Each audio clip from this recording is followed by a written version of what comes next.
തണുപ്പ് കഴിയുന്നതിന് മുന്നേ ഗ്രില്ലടിക്കണമെന്ന് ആഗ്രഹമായി അതിന്റെ സാധന സാമഗ്രികളൊക്കെ വാങ്ങിച്ചിട്ട് ഏകദേശം 2 മാസം കഴിഞ്ഞു. അതിനിടയ്ക്ക് ചേട്ടന് ഇഷ്ടം പോലെ വർക്കും വന്നു, യുദ്ധം വന്നു. എന്നാൽ പിന്നെ ഈ ഈദിന്റെ അവധിക്ക് എന്തായാലും ആ ആഗ്രഹം അങ്ങ് സാധിക്കാന്ന് വിചാരിച്ചു. അപ്പൊ ഞാനും ചേട്ടനോട് ആദ്യമായിട്ടാണ് കേട്ടോ ഒറ്റയ്ക്ക് ഗ്രില്ലടിക്കാനായിട്ട് പോകുന്നത്. ഭയങ്കര സന്തോഷം തോന്നി, കാരണം നല്ലൊരു വൈബായിരുന്നു കേട്ടോ. പിന്നെ ഞങ്ങൾ പേടിച്ചിട്ടാണ് പോയത്.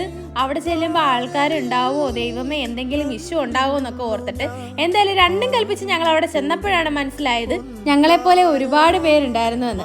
ആദ്യം പത്തിരിയും ബീഫ് കറി ആയിരുന്നു കേട്ടോ കഴിച്ചിട്ടുണ്ടായിരുന്നു. അത് ഞങ്ങൾ വീട്ടിൽ നിന്ന് കൊണ്ടുവന്നായിരുന്നു. ഉച്ചയ്ക്കൊന്നും കഴിക്കാത്തത് കൊണ്ട് തന്നെ ഞങ്ങൾക്ക് നല്ല വിശപ്പുണ്ടായിരുന്നു. അപ്പോൾ അത് കഴിച്ചിട്ടാവാം ബാക്കിയെന്ന് ഞങ്ങൾ കരുതി. അപ്പം ആദ്യം മസാല തേച്ച ചിക്കൻ നമ്മൾ അടുപ്പത്ത് വേവാനായിട്ട് വെച്ചു. അപ്പോൾ അത് ആ വേവുന്ന സമയം കൊണ്ട് നമുക്ക് പത്തിരി കഴിക്കാമെന്ന് ഞാൻ ചേട്ടനോട് കഴിച്ചുകൊണ്ടിരിക്കുന്നതിനിടയ്ക്ക് സാധനം നമ്മൾ തിരിച്ചൊക്കെ ഇട്ടു. അപ്പോഴാണ് കാറ്റടിച്ച് ആ തീക്കലെല്ലാം കത്താൻ തുടങ്ങിയത്. അപ്പോൾ ചേട്ടൻ ചെറുതായിട്ട് ഒന്ന് പൊള്ളിക്കാൻ വേണ്ടിയിട്ടൊക്കെ ജസ്റ്റ് ഒന്ന് കാണിച്ചു തന്നിട്ട് തീയൊക്കെ ഞങ്ങൾ അണച്ചു.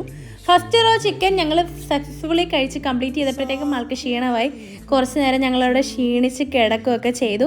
എന്നിട്ട് നമ്മൾ സെക്കൻഡ് വെച്ച ചിക്കനും എല്ലാം റെഡിയായി. നല്ല ടേസ്റ്റ് ഉണ്ടായിരുന്നു കേട്ടോ. ഞാൻ മസാല തേച്ചുകൊണ്ട് പറയുമല്ല, അടിപൊളിയായിരുന്നു. പിന്നെ ഞങ്ങൾ കുബൂസും കൊണ്ടുവന്നിട്ടുണ്ടായിരുന്നു. അതും ചൂടാക്കി ചിക്കനായിട്ട് കഴിച്ചു. പിന്നെ കുറച്ച് ചിക്കൻ ബാലൻസ് ഉണ്ടായിരുന്നു, അത് ഞങ്ങൾ വീട്ടിലും കൊണ്ടുപോയി.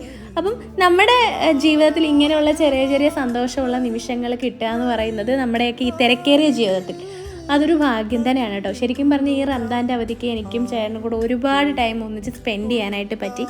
അപ്പം ഇന്നത്തെ വീഡിയോ ഇത്രയേ ഉള്ളൂ. വീഡിയോ ഇഷ്ടപ്പെട്ട് കഴിഞ്ഞാൽ ലൈക്ക് ചെയ്യാനും ഷെയർ ചെയ്യാനും ഫോളോ ചെയ്യാനും മറക്കണ്ട. അടുത്ത വീഡിയോ ആയിട്ട് കാണുന്നത് എല്ലാവർക്കും